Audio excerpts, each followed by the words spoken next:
All right. So, by the way, the fall festival was awesome.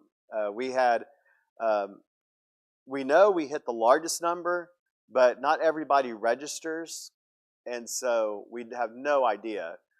We know we had 250 between the people, between our members that we could see and mark down, and the people that registered. It was the most people we've ever had register.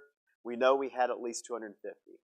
Could there have been 350? And that's not an exaggeration. It was really crowded, and so just have no idea. We ran out of a few things that we normally don't run out of, and that's a good thing. That just says we had a lot of people come, and so I think we had over 130 cards um, filled in from visitors.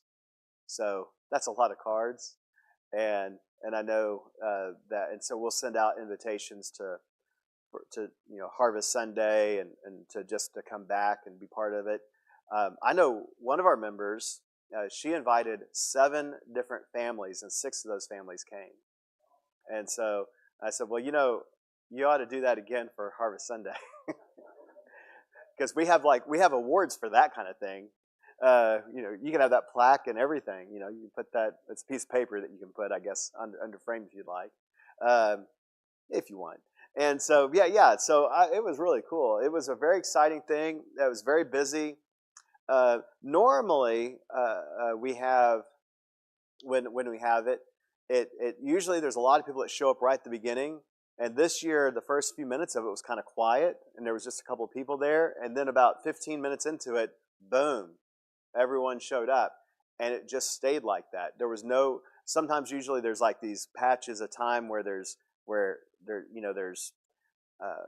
kind of gets a little dead for a moment, and then another crowd comes in, another group comes in. Never was like that. It just busy, constantly busy out in that parking lot. And it really helped that we had the temperature. It felt like air conditioning out there for a good portion of it, except for the beginning of it. That was a little hot.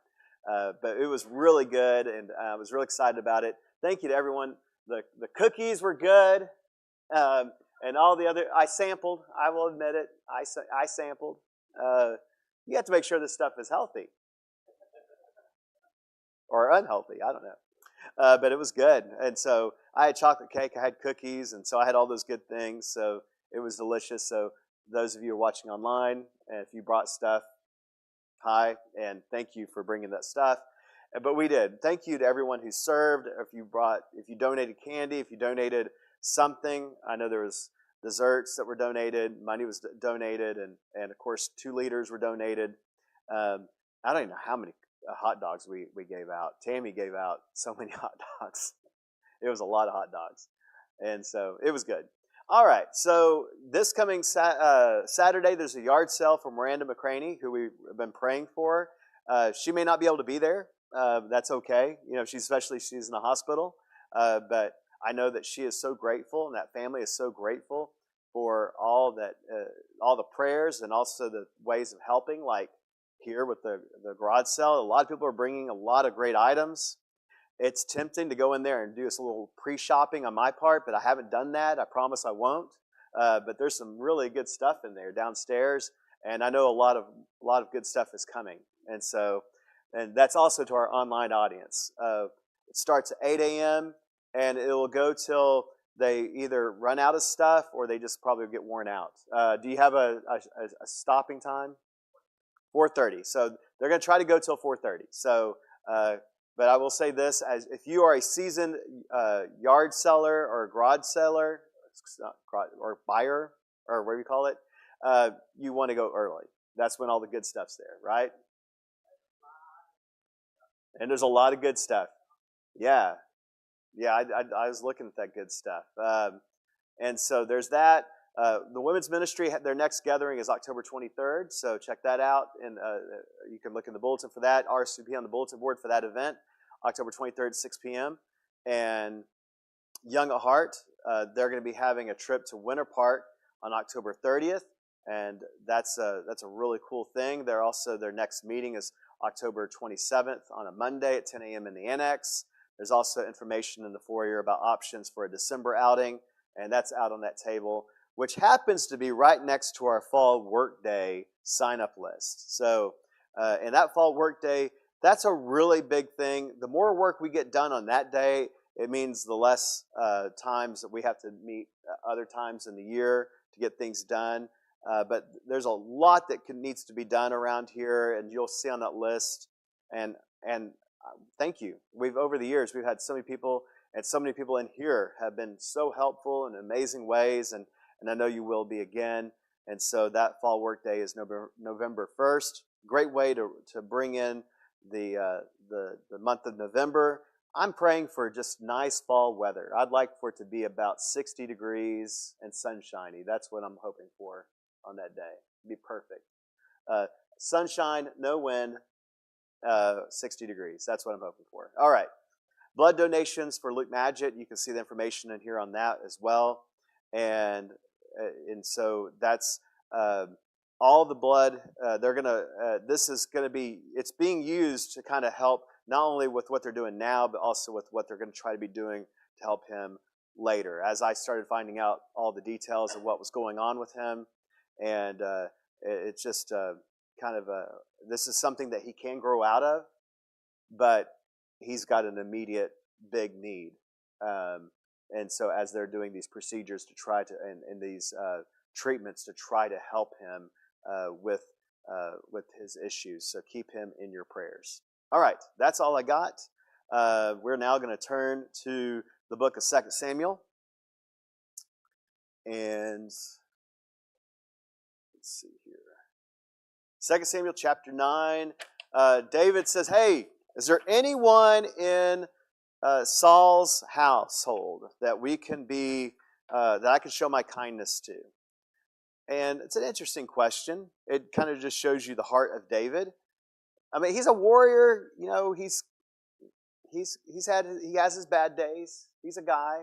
He's a person. He's a normal person. He has his strengths. He has his weaknesses.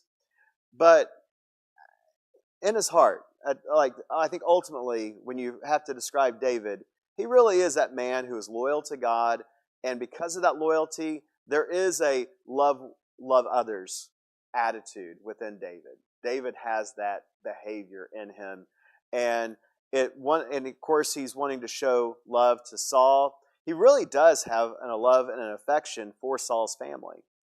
He does not see them as the enemy, and that is such a powerful thought and idea about David, because typically when you know someone has something that God says will belong to you, and you have all these people, thousands of people saying, but you're the one that should be the king. He's got all that going on. That would do something to most people's ego.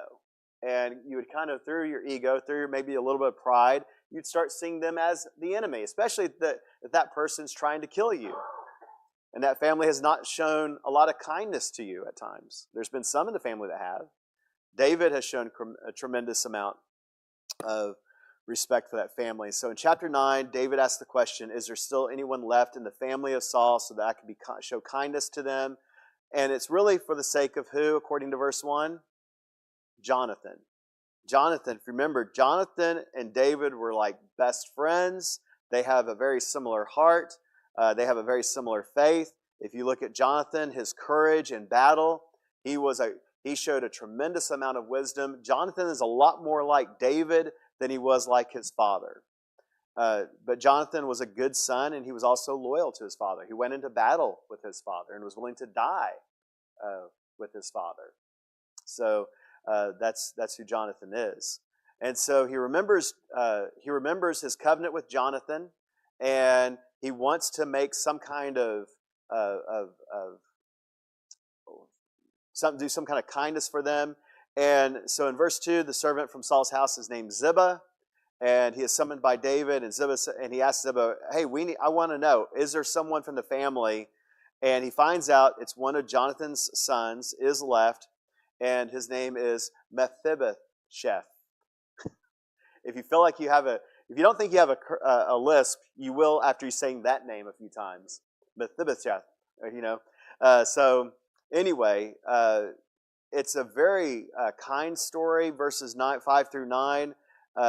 we see David bringing him into the household, and Mephibosheth shows a tremendous amount of humility. Like, I don't belong here. I don't deserve to be here. And David in verse 7 makes it very clear that that he's a very important part of his family, that he will sit at his table, and that he will be in fellowship. Now, there could be some that would say, well, David just wants to keep an eye on him because, you want to make sure you keep your enemies close, right? It is not unusual for you to bring in royalty that you don't really feel like you can kill, you can't really get rid of. So what do? You bring them into your household. It's a very comfortable hostage taking. But David does not seem to have that behavior here. David does not seem to be doing that here. David truly seems to be allowing. But I do think this. By doing this, it will protect Mephibosheth from anyone trying to use him in the future. By David bringing him into his household and living close by and eating dinner with him every night, it will protect him from any. Because there's a lot of backstabbers there. There's a lot of people willing to betray and use people, and we will see that as we go further into this story. By David doing this, it will protect Mephibosheth, if I can say that word correctly, that name correctly. Yeah, well, anywhere there's power, there's a temptation for people to want it, and so whether it is. And it's on every level, whether it's in Washington, D.C., or even just if you work in city council. If you ever have to do that, it's not easy for people to do those jobs because you don't know who you can always trust, for sure. All right, so the key application here of chapter 9 is David's kindness. And so, in fact, I'll just let you share. What do you think is motivating David's kindness to Mephibosheth? What is it about his relationship with Jonathan? If that's what it says here. Why do you think David is doing that? Because a lot of times people can say, I don't want to do that. I don't want to bring those people in here. Yes. He made an oath to him, but there's a lot of people that break oaths all the time. He's an honorable person, so he's going to keep his oath. There's a key thing, right? David's an honorable person. And so that probably has a lot to do with it, for sure. I think there's a God. Everything that seems to be about the relationship between David and Jonathan seems to be almost like God covenant kind of thing. Like their friendship, their partnership, and all that they do is God covenant faithfulness, if that's a phrase. It seems to be in that realm. Everything about our friendship is influenced by God. My relationship with Jonathan would be hindered if my relationship with God is hindered, and if I break any vow to Jonathan, that probably means I do have a struggle in my relationship with God. So it's that bonded. So what does Mephibosheth represent, you think, and as far as what do you think he represents in our walk with God? Like, think about his situation. He's been injured as a child, and so he can't walk properly. He comes from a family that's really disgraced, and yet he is invited to the table. What do we get from that? Okay. I think that Saul was anointed by God to be king, and David was anointed by God to be king. And he kept that oath right through Jonathan, And so when he became king, he looked for any people that were associated with Saul or Jonathan, so that way he could show that he was kind, like you said. Yeah. I think sometimes, we just, I think Mephibosheth, he comes from this great family, but there's a lot of, but it has been disgraced. And David is willing to, almost like kind of the parable of the lost son kind of thing. We're family. We're family. We belong together. David is demonstrating the character of God here. This is what God wants with people. He does not want to see war or division. He doesn't want to see people stabbing each other in the back. He wants to see unity, especially in his name. And that's really what you see here. You see covenant keeping here. You see people communing together. Yourself. Yeah. As a bare minimum in the Torah, you shall not trip a blind man That's or right. insult a deaf person. That's right. They can't hear you.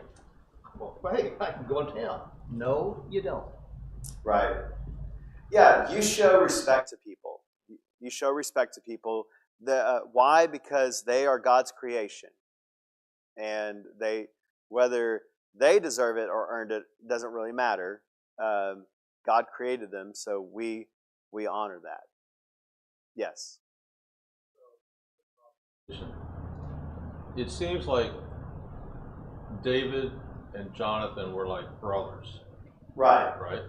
And it probably was like that, yeah. Mephibosheth would be like his nephew. So he's not asking if he exists. He's asking if he's still alive. And he's asking if there's anybody still around, right? He's got to know that he exists. Yeah. No, that's you're absolutely right. And so, but fully moving on, what we're seeing here is that David doesn't forget people, and there's a grace that's not selective here, and he's lifting someone up that didn't really have to be lifted up. The world would never have blamed David if he had ignored the existence of this person. And so there's a lot to learn from it. To show kindness to people, especially the kindness to people that the world has forgotten. And so that brings us to chapter 10, because David is still being grace-oriented, and he's still being gracious. In chapter 10, the king of the Ammonites has died, and his son Hanun has succeeded him. And it says in verse 2, David said, I will express my loyalty to Hanun, son of Nahash, just as his father was loyal to me. So David sent his servants with a message expressing sympathy over his father's death. When David's servants entered the land of the Ammonites, the Ammonite officials said to their lord Hanun, do you really think David is trying to honor your father by sending these messengers to express his sympathy? No, David has sent his servants to you to get information about the city and spy on it so they can overthrow it. We'll stop right there. And this is really not part of my lesson, but what do we learn about what's the value of where we get our information or who we go to for advice? Is there any value in having the right kind of people? What are the right kind of people? Are there advisors? What are the modern advisors in the 21st century, 2025? Where are people finding their advice from these days? Where are they getting it from? And why do we need to be a little bit critical? Make sure we're getting it from the right place. Yes, that's right. Yeah, social media. I got a problem. All right. Well, oh, these people say jump in the creek. Okay, let's do it. But yeah, that's dangerous. Yes.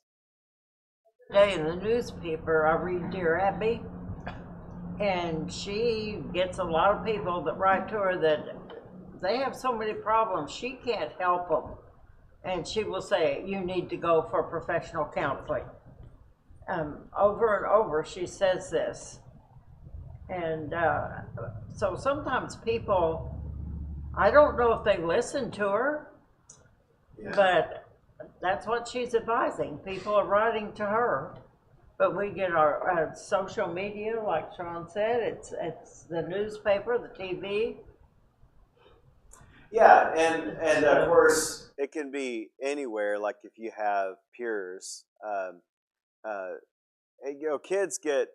kids can have some really bad advice givers in their lives. Now they can also have some really good ones. I've heard some amazing wisdom come from young people, especially when they come from good homes, have good families, and they sometimes can give good advice. But they're also young, and so they can be followed up by some dumb advice. But with that said, we need to be careful where we go to for advice, where we go to for counsel, because the world is dangerous, and sadly, there are people that will take advantage of that, and it's destructive. It can be very harmful. Yes. This, I think about the leaders of our country. Where are they getting their information? Who's advising Trump about or even worse, J.D. Vance or Hegseth? Where are they getting their information from? Well, it sure isn't. You have to ask that question. Really, every leader, every leader that's been across the world, especially any leader that's voted in or anyone that has been appointed, they're going to have to be wise in where they find their information and who they use to get advice from, for sure.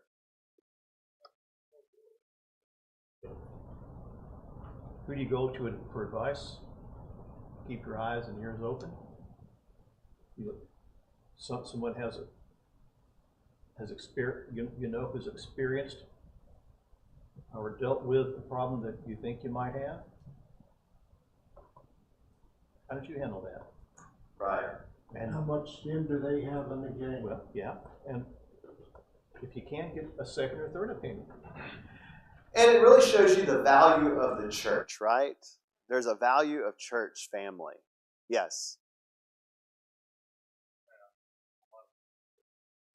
A psychologist and let them talk to you about it. I think even with psychologists, you got to be real picky about what you're getting, because we have psychologists that are basing their beliefs on worldly ideals, and we have psychologists who base their beliefs on biblical ideals.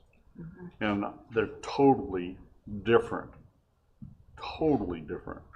But these people over here will tell you this is really what you need to be doing, and this person's like, no, that's not it at all. That's a worldly outlook, and you don't need to be looking at a worldly outlook. You need to be looking at a biblical outlook. And so you've got to be real careful even on the specialists that you use. Yeah, it really, this story here, the first five verses here, really shows us the dangers of having bad counsel, weak counsel, ungodly counsel.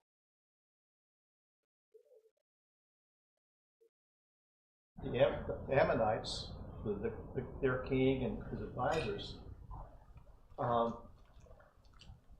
realizing the nature of people who have gained power, hold power,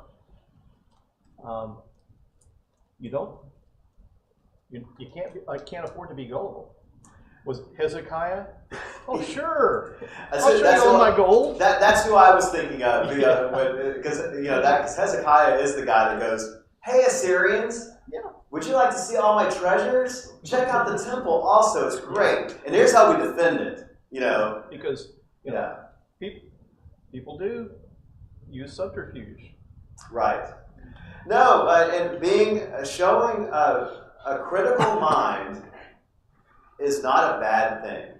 Asking good questions is a good thing, but how you go about it is everything too.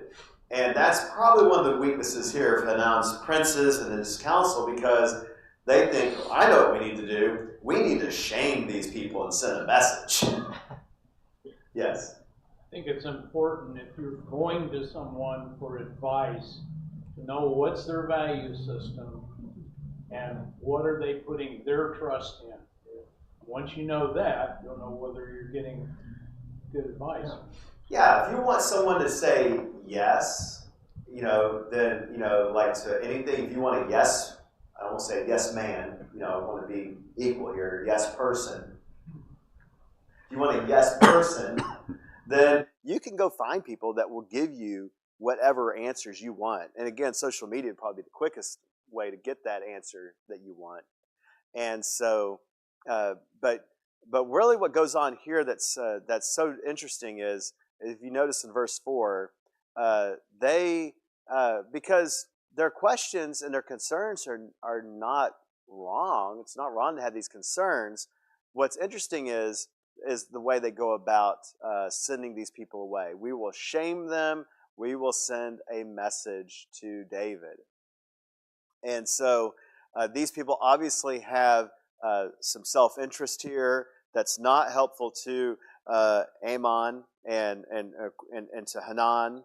And so this is a bad thing, because next thing you know, these guys come back. And by the way, David shows a tremendous amount of kindness to these people when they get back.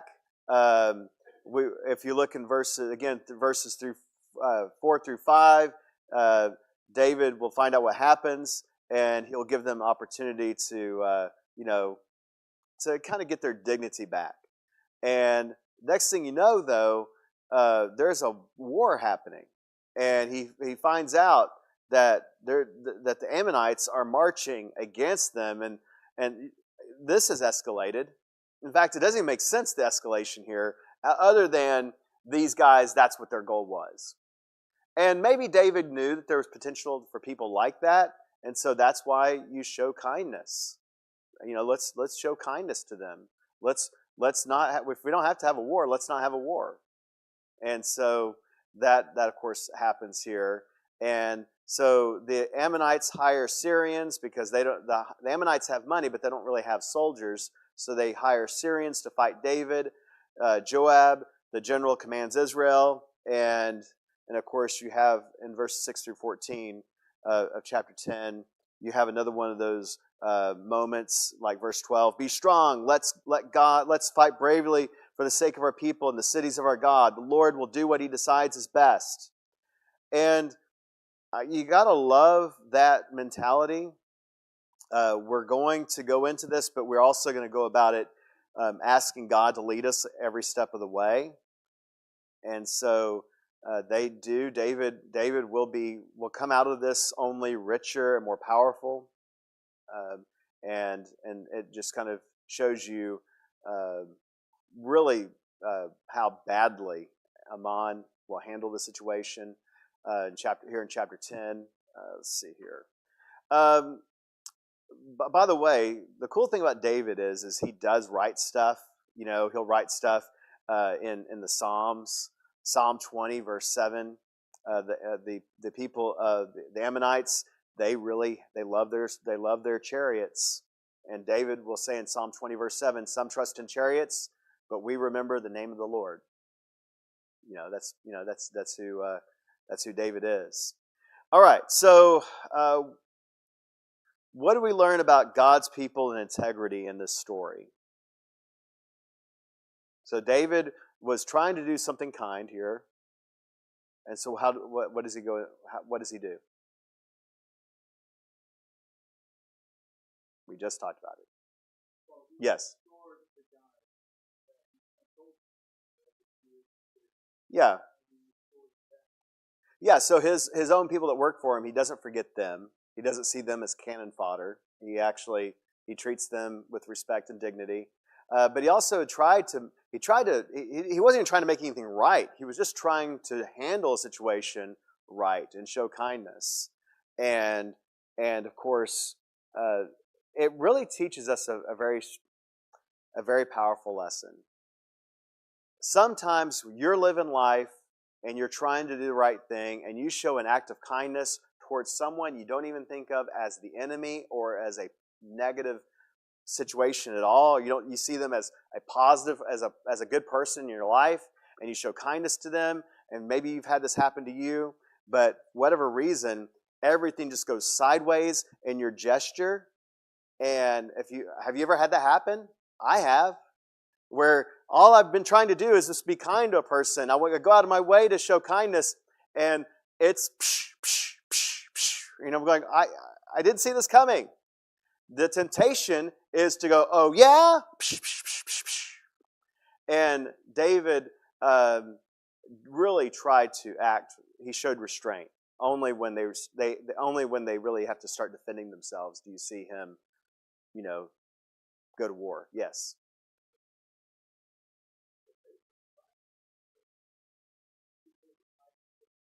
The current king's father has shown to him. Right. He's not trying to provoke anything. No. It's like I owe the king of Ammon a debt. Right. So what can I do for you? Your dad was good to me. I'd like to extend that to you as well. Yeah, that David's intentions were very pure. The story that teaches us pure intentions are not always met with kindness or with respect. And so, what is that? That's when our integrity, that's when our character is put to the test. Yeah, exactly. All right, so chapter 10, Dave is really just an example. David will have some big success here, and that brings us to chapter 11. So David has been kind of wiping out some bad guys. He's kind of become very powerful. He's got a really nice palace. He's got a lot going on that's great for him. And this brings us to chapter 11. And everything goes bankrupt for him. Verse 1. In the spring of that year, the time when kings normally conduct wars, David sent out Joab with his officers and the entire Israelite army. They defeated the Ammonites and besieged Rabbah. But David stayed behind in Jerusalem. One evening, David got up from his bed and walked around on the roof of his palace. From the roof, he saw a woman bathing. Now, this woman is very attractive, so David sent someone to inquire about the woman. The messenger said, "Isn't this Bathsheba, the daughter of Eliam, the wife of Uriah the Hittite?" David sent some of the messengers to get her. She came to him and he went to bed with her. Now, at that time, she was in the process of purifying herself from menstrual uncleanliness. Then she returned to her home. The woman conceived and then sent word to David saying, "I'm pregnant." So we'll stop in verse 5. David.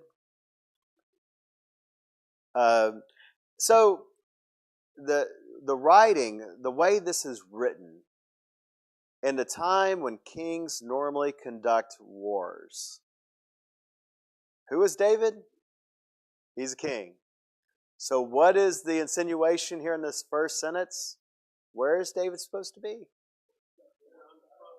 Yeah, he's supposed to be with his soldiers, right? His armies. He's supposed to be conducting whatever it is that he's conducting. And when it comes to war, by the way, it's a different culture. I don't get it. Like there's football season. Well, they have war season. When the winters go away, when it starts to dry up and the ground it gets hard, a little bit hardened after all the rains and snows and all of that, and the The rivers can be more passable. The creeks can be passable. Now it's time to go to war. Now, we first go, well, that seems kind of terrible.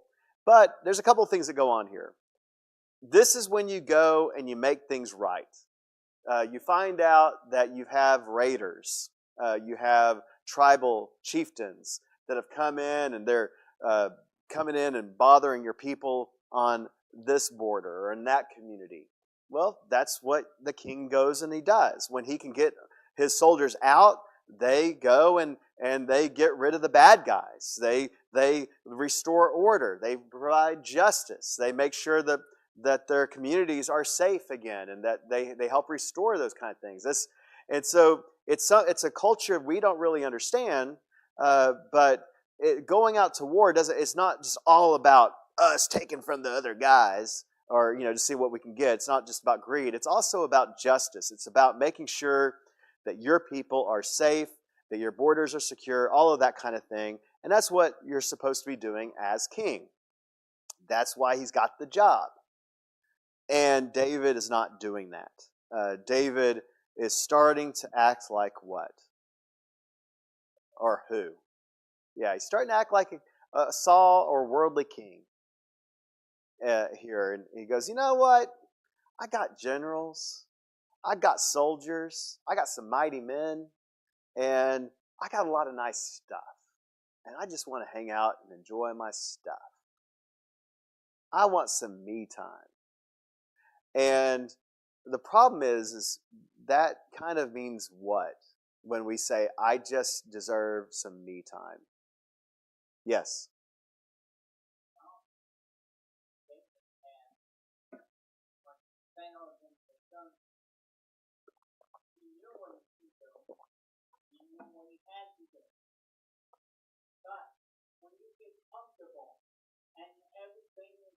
All right for you, that's when you better watch out, because the axe is about to fall. Because that's the time you really need your discernment. Because the action that you think is innocent and means nothing can be viewed by somebody else entirely different from that. And not only does it harm them, but it harms your integrity, because they view and what they see. I have the same problem right now. My granddaughter is a manager of Walmart's liquor store. I pick her up every night at 9 o'clock at night. I've had people that know me say, what are you doing going in a liquor store? You're a Christian. Hey, I'm not going in there to buy liquor. I'm going there to pick up my granddaughter. But the perception is not the same, because they don't view things the way you do. And that's what David had. He had a perception of what he was doing, but being kind and being the king and being I can do what I want, when I want, and how I want, needs to have a little more perception or discernment. Yeah, well, and you're right. Discernment is definitely something that needs to happen. Because here's what's going on. If you go back and look at the words of Samuel, if you go back and look at the words of Joshua, I don't think Moses does this. I think it's Joshua and it's Samuel. Both of them will say this kind of thing's going to happen. When you have kings, they're going to take from your family. They're going to take what is yours and make it theirs. And it can be anything. And so be careful when you ask for a king, because they're going to get used to thinking everything is theirs.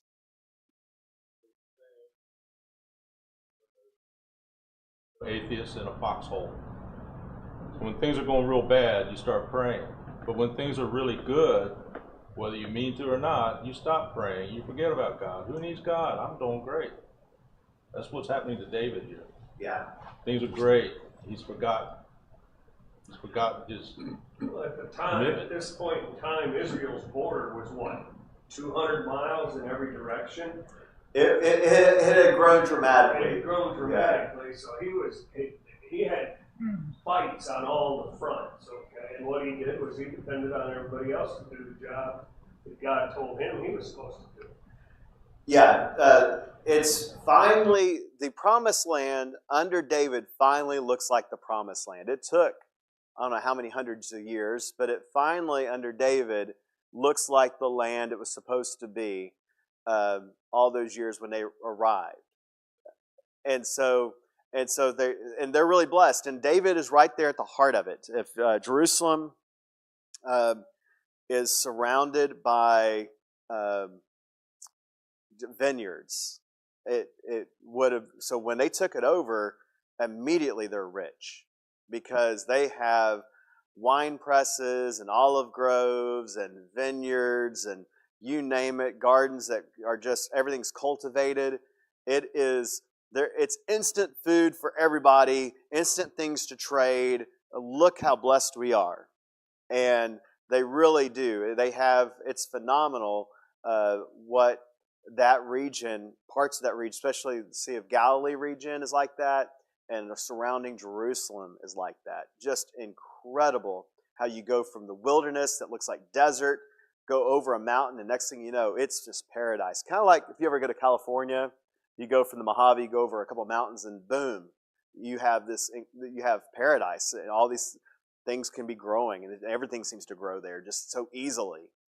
And so David has really brought a lot of wealth, and so for whatever reason, he stays home, he stays back, and he starts living like a king, and he starts really fulfilling, kind of like Saul fulfilled this. He's starting to fulfill even the best of the kings.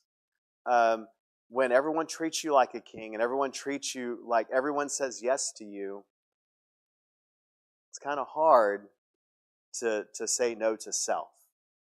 And so David sees Bathsheba. He sends for her. He knows this could have been easily stopped because he knows she is the wife of another. That doesn't have to happen. It doesn't have to go any further. She's not. It's not like she's in the bedroom with him. It's not like she's in the same household as him. He knows, and he rebelliously sends for her. And just as he had a godly covenant with Jonathan that extended to Mephibosheth, now you see him breaking a godly covenant. Yes? Uriah was one of David's 30 mighty men. Right. So he knows exactly who Uriah is. He puts a great deal of trust in him, right? A lot of responsibility on him. And here he is betraying that trust. Yeah. Just as the princes of Ammon betrayed David, and David, they do not show hospitality like they're supposed to. In the next chapter, you see David breaking the trust of people.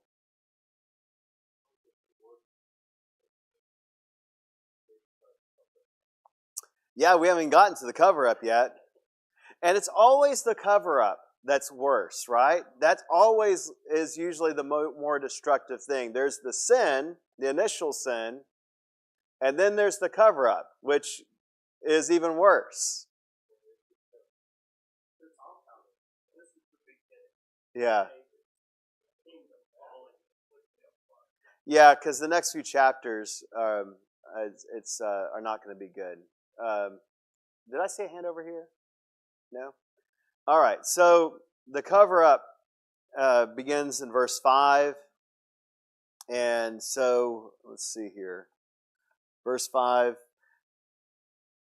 verse 6. So David sent a message to Joab and said, "Send me Uriah the Hittite." So Joab sent Uriah to David. When Uriah came to him, David asked him about how Joab and the army are doing and how the campaign was going.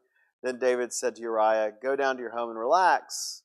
When Uriah left the palace, the king sent a gift to him. But Uriah stayed at the door of the palace with all of his servants, all the servants of his Lord. He did not go down to his house. In other words, David is spying. He has spies all over the place, making sure he wants to know what's going on. He wants to have confirmation that his sin will be, kept quiet. Yes.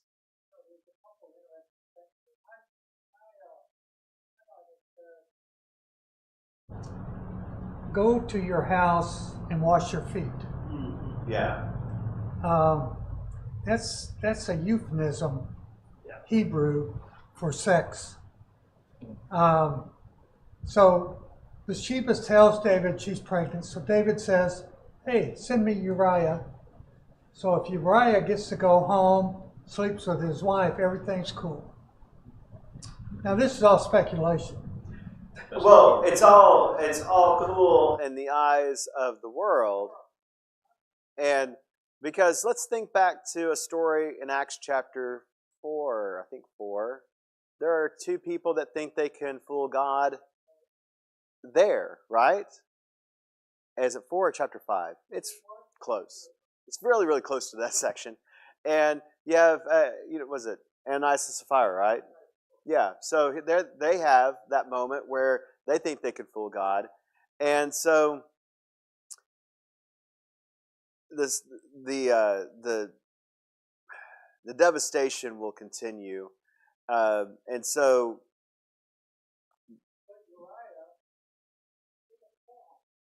no, he's really honorable, and because really his mind, it's not that he doesn't love his wife, it's not that he doesn't, he's not into her or anything like that. It's more like he's really committed to his position, his station. He's committed to his men. There's I never served in the military. I don't really know, but I do know that there's a brotherhood in the military, especially those who fight battles together. You fight battles together, that really brings you together. Because you like the idea of knowing that someone has your back, and it's important that they know that you have their back, and that loyalty goes a long way. And so whether it's 21st century now or BC 3,000 years ago, whatever year that is, there's this idea that we have a bond, a loyalty, a sense of honor, and so Uriah just goes, man, this is not the time to be living that way. It's not time to be living in your home. It's time to be having the back of my brothers on the battlefield, and I'm not going to betray them by taking it easy and going home and enjoying what they all would like to enjoy as well. And so Uriah is a very honorable person. And you want to know why Uriah is probably this way? Because he's following the example of who in his life for so many years? Yeah. Just following the example of David. He's my hero. Today, you got to understand, David is these guys' hero. He is their hero. That's what makes this story so incredibly tragic. Uriah, if David said, Uriah, look, someone told me that the kingdom needed you to take your own life in order for us to, succeed and be successful. I think Uriah would have done it for David. I think Uriah would have killed himself right then and there. And so that's what makes this story incredibly tragic. No, it's not the thing. It's one of the things that makes the story tragic. So moving on, Bathsheba is pregnant. David tries to get Uriah home to cover it up. It doesn't work out because Uriah is loyal, and it really shows a lot of shame to the deceit of David. And so there's this murder by letter that happens in verses 14 through 17. David sends an order to basically he knows Uriah will not read this letter. It's got the king's seal. It takes it to Joab. And Joab reads it and basically says, make sure Uriah is killed in battle. And there's a certain way to do it. Make sure he gets really close to the wall. And so that's what happens. We've run out of time tonight. And I think what we're going to do is we're going to finish the David and Bathsheba story. And I promised I was going to do 2 lessons in a row where we kind of take a time out. And so one lesson is going to be the wives and women in David's life. and the other is going to be the mighty men. So we'll probably do those 2 lessons and take a break, but we'll finish the Bathsheba story that goes all the way through with Nathan into chapter 12. We have 45 seconds. So with that said, what are your thoughts as we close out? Your final words. Yes. Just kill Uriah. He killed a whole bunch of people with him. Yeah, whoever's with So he him. didn't murder just one guy. Yeah. Yes. I think it's also important that Uriah is, you can always refer to as Uriah the Hittite. Yeah. That's interesting, right? David. David's a little bit like Theodore Roosevelt. He kind of assembles a wild bunch of unique people that are not. He takes a lot of very powerful, very strong misfits, but they are misfits. They come from different places, and he creates something very unique there, showing what God can do, really. All right, let's close out. Father, thank you for this time we can be together. Thank you for this group, and I pray that you give us safe travels to our homes. We pray, Father, for the yard sale on Saturday, that it will be successful, that will help Miranda. We pray, Father, for all that are on our prayer list. We pray that you'll be glorified in our lives, that we will not only hear your word, but put it into practice. In Jesus' name, amen.